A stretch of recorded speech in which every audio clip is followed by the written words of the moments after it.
Meu irmão, minha irmã, meus amigos, que alegria estarmos aqui mais uma vez no seu Momento com Cristo. Eu sou Ronaldo Lemos, gravo vídeo diariamente e hoje o Senhor tem uma mensagem abençoada para nos dar. Mas antes eu gostaria de pedir a você, que ainda não é inscrito, que é novo no canal, para você ir lá no YouTube e digitar Ronaldo Lemos 42, para você ativar o sininho e na opção todas para que você receba todos os dias uma notificação de um versículo novo. É muito importante, meus irmãos, depois de uma semana de trabalho, depois de um dia, nós reservarmos alguns minutos para Deus, se pudermos até horas, porque Deus é que nos dá o fôlego de vida para atravessarmos as semanas e os dias. E também há muito levante do inimigo e muitas guerras em nossa volta. Se nós não estivermos blindados com a verdade, com a palavra do Senhor, sempre guardado com o seu Espírito Santo, nós não vamos resistir. Esse mundo só tem coisas ruins para nos oferecer, a nós e a nossos filhos. Nós temos que entregar tudo, a nossa casa, nas mãos do Senhor, para que dessa forma tudo suceda bem. É certo que lutas vão vir, mas nós estaremos já do lado daquele que tudo pode. Dessa forma nós iremos atravessar todos os desertos, todos os vales, todas as batalhas, iremos vencer no nome do Senhor Jesus. Amém? Nós vamos continuar então a nossa semana no segundo livro de Samuel.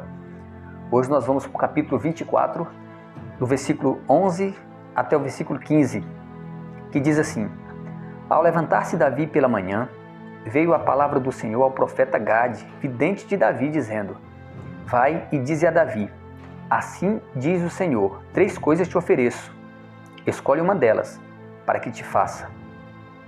Veio, pois, Gade a Davi e lhe fez saber, dizendo: Queres que 7 anos de fome te venha à tua terra? Ou que por 3 meses fuja diante de teus inimigos e eles te persigam? Ou que por 3 dias haja peste na tua terra? Delibera agora e vê que resposta hei de dar ao que me enviou. Então disse Davi a Gade: Estou em grande angústia, porém caiamos nas mãos do Senhor, porque muitas são as suas misericórdias. Mas nas mãos dos homens não caia eu.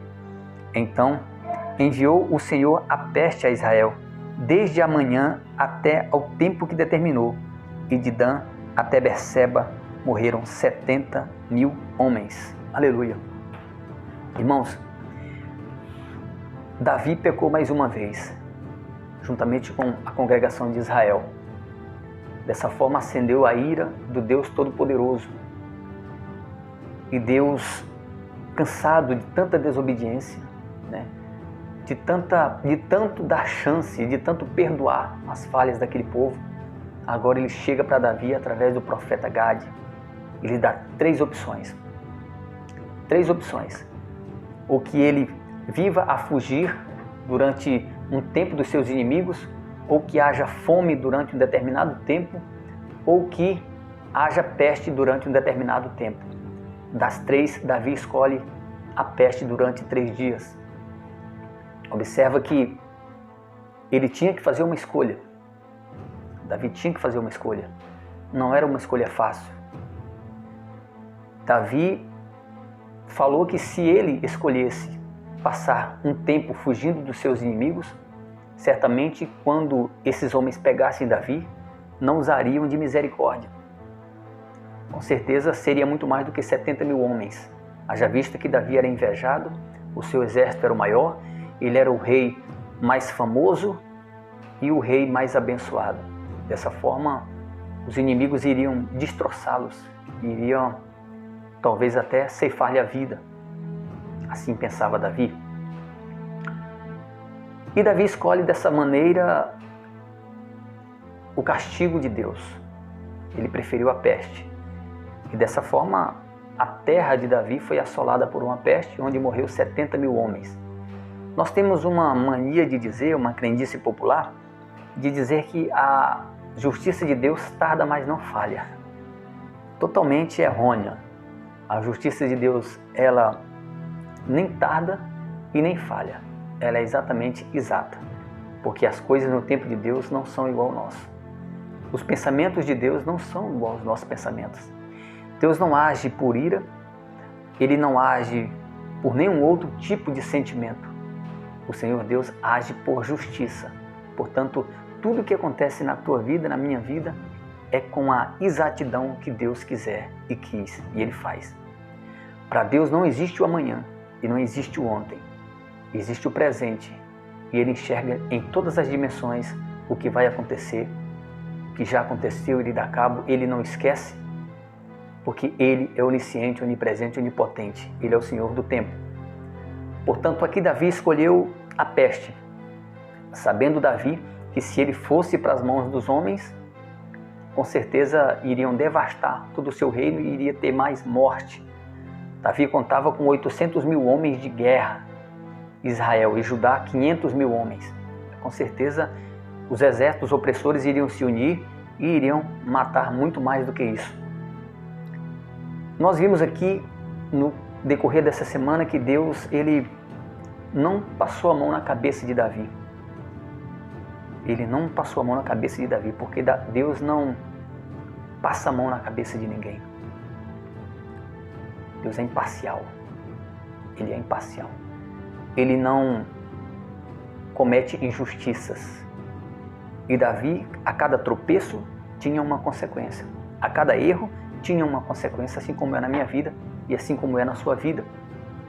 Mas se você avançar nesse capítulo, o capítulo 24 de 2 Samuel, você vai ver que passadas essas coisas, o profeta volta a Davi e lhe ordena que ele faz um altar num determinado local que fica mais elevado, no monte,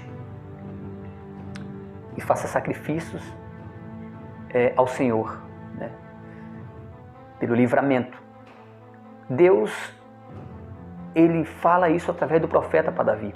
E Davi vai no monte, chegando lá, ele vai para comprar uma propriedade, isso no mesmo capítulo. E o homem, vendo Davi, se prostra diante dele, porque era um homem abençoado, um homem usado por Deus, Davi, e os outros reis se sujeitavam a ele por isso. Era um homem próspero, um rei próspero.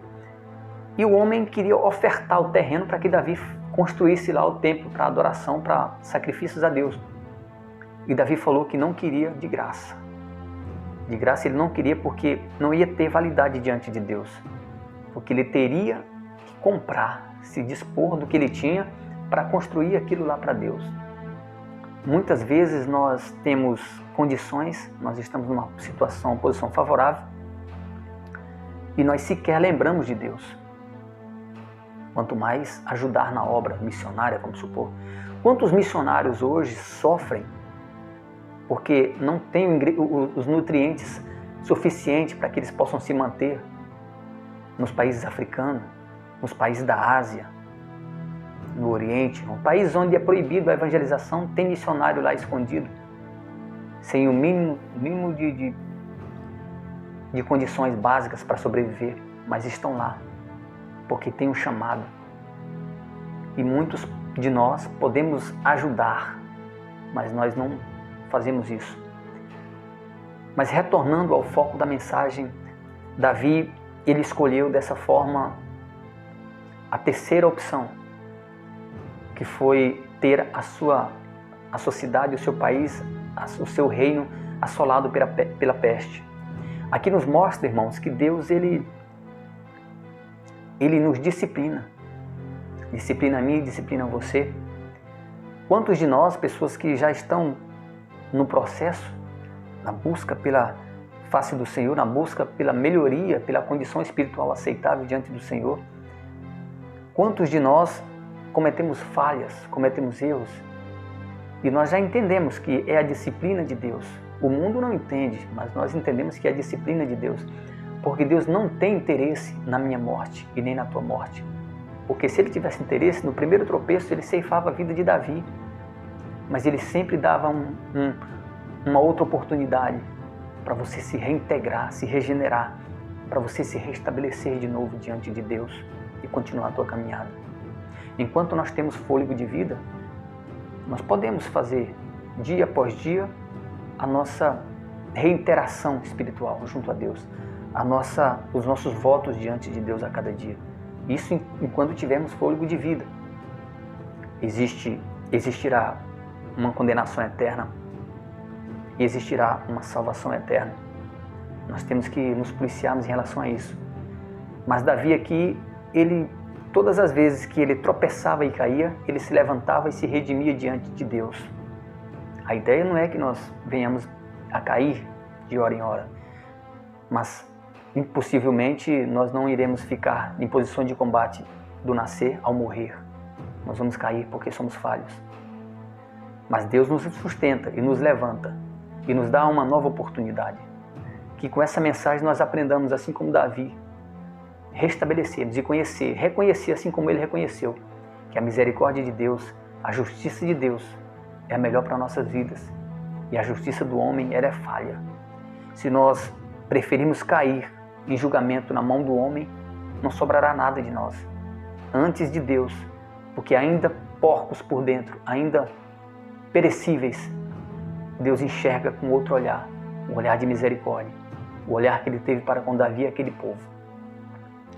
E Davi reconheceu também, depois disso, que ele deveria fazer sacrifício de si mesmo e não aceitar oferta, porque se ele aceitasse aquele terreno daquele rei para fazer lá o templo, ele não teria crédito nenhum, porque ele não se dispôs, ele não se sacrificou, ele não doou, ele não fez aquilo que o profeta pediu: vai, construa um templo para o Senhor. Tinha que ser com o dinheiro dele, com a condição dele. Dessa forma ele rejeitou a oferta daquele rei e comprou.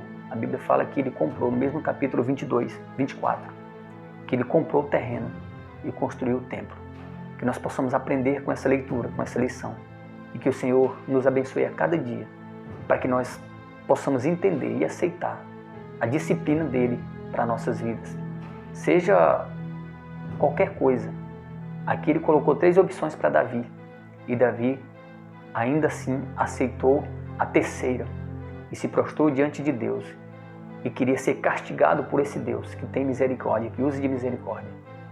Que essa palavra possa fazer nós refletirmos diante de tudo que somos e de todas as vezes que nós tropeçamos, que nós possamos sempre escolher a justiça de Deus, que não tarda e nem falha, mas que é exata para a nossa vida. Agora eu convido você a orar. Bondoso Deus, obrigado mais uma vez, Senhor, por esses versículos bíblicos, pela Tua mensagem. Que a cada dia, Senhor, nós possamos nos conscientizarmos que a Tua justiça é a melhor para nossas vidas, porque é ela que molda o nosso caráter, é ela que nos prepara para a nossa caminhada. Abençoe a vida desse irmão e dessa irmã que estão orando comigo, que eles possam entender que o que eles estão passando agora ou irão passar, Senhor, é a Tua disciplina, e possam aceitar e confiar na Tua justiça, porque ela é exata, ela não aceita o suborno e ela não age de má fé. Abençoe a vida de cada um dos membros dessa família, em nome de Jesus. Obrigado mais uma vez a você, meu irmão e minha irmã. Você pode também seguir a gente lá no Facebook, pela página @Momento com Cristo. Deus abençoe você e até o próximo encontro.